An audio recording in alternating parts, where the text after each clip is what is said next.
406尺原積2房，我點樣可以變3房，仲要加多個鋼琴呢？帶大家一齊嚟睇下。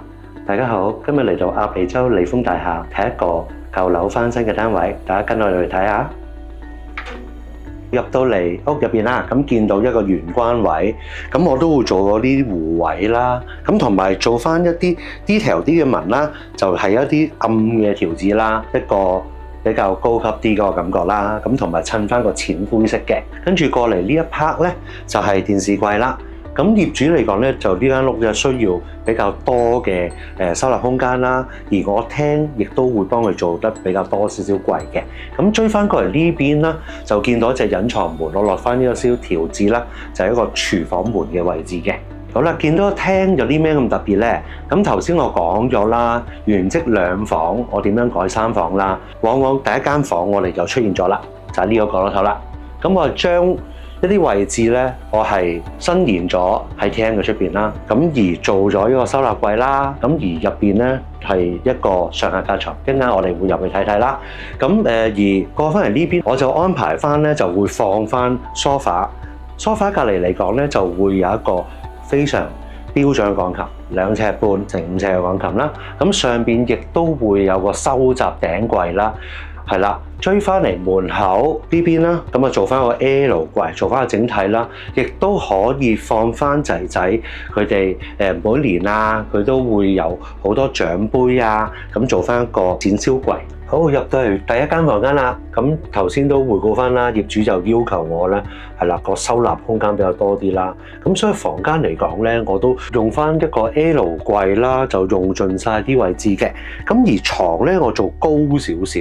等佢收納咧，亦都去多翻一啲收納空間啦。顏色方面咧，咁我都係用翻洗手間嗰隻深少少嘅灰色啦，做翻個對比色啦，亦都 keep 翻嗰種白色有少少大奶油嗰種感覺咧，做翻整體嘅氣氛嘅。我哋而家睇第2間房啦，我哋整成點？好啦，一入嚟咧，咁我見到一個衣櫃啦，咁其實嗰佈局咧，其實呢3間房咧都係有少少相似嘅。其實我唔想咧，佢哋嗰個比例上有啲咩差異啦，盡量咧都會用翻啦，係啦，一啲整體嘅大櫃啦，咁同埋亦都會有書台啦，去做翻一個學習上嘅需要嘅，係啦，咁而靠翻牆邊啦，咁啊係一張單人床啦，咁亦都會啦，我將床會做高少少啦，等佢哋收納嘅空間會多啲嘅。咁可以睇翻啦，呢邊啦，我就做咗一個特色牆，係啦。咁而小朋友都好有心思啦，咁都有一個 slogan 啦，呢間屋嘅小主人啦，咁佢哋都攞到好多學業獎嘅。好啦，我哋睇第3間房啦。第3間房咧就特別少少，比較細少少嘅。咁睇下我點樣偷位先。嗱，呢間房我就做咗趟門啦，冇辦法啦。咁我就用咗一隻大櫃啦，就做一個間隔櫃嘅。咁係俾翻呢間細房用。咁而呢間房我就做咗上下架床啦。咁同埋窗邊呢度就做翻一個書台俾小朋友學習用嘅。咁亦都係個色調啦，用翻偏向奶油白色啦，加翻淺灰色。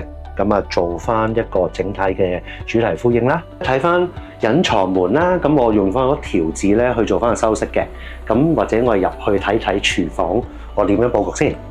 咁個色通咧都會跟翻出邊啦，用翻啲雲石紋啦，咁同埋一啲淺灰咧做翻個配搭嘅。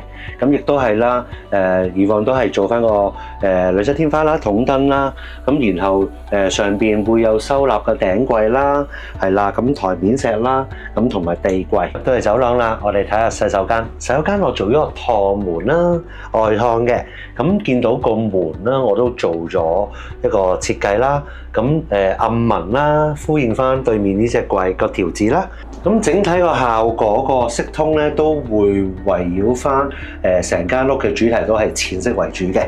咁你見到啦，都係會用翻一啲白色啦，而嗰個鏡櫃咧，我想佢有翻個對比色啦。咁而嗰個鏡櫃我係選擇翻咧用翻隻深色嘅灰色去做翻個修飾嘅。記得留言讚好啊，同埋訂閱我哋頻道。你的理想家居盡家居。